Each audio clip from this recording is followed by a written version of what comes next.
The Ford F-150 Tremor design is new for 2024 and engineered for customers seeking a purpose-built off-roading vehicle that maintains all the truck functionality of F-150. This vehicle is the result of watching how customers use their trucks for life out in cornfields, on dusty two-tracks, in muddy bogs, and on rock-strewn trails.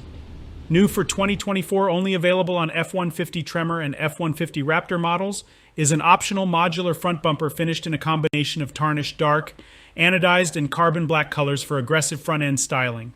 Paired with the Tremor unique coast-to-coast grille, this new optional bumper increases off-road styling. It also facilitates installation of accessories for even more customization options and capability.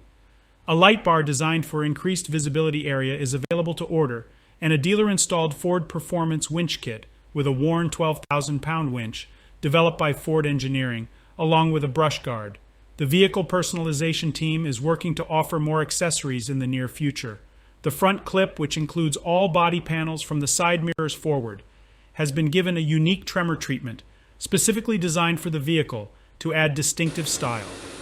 You'll find specially designed Tremor design elements like Tremor box side decal, coast-to-coast grille with Tremor active orange accents, unique Tremor-style running boards. Details such as accent stitching, decorative finishes, and floor mats embody the essence of the exterior design. Ford Off-Roading veterans listened to those customers to create a truck that would handle their demanding lifestyle, perfect for customers who want increased traditional off-roading capability compared to other F-150 models, but not quite a desert racer like Raptor.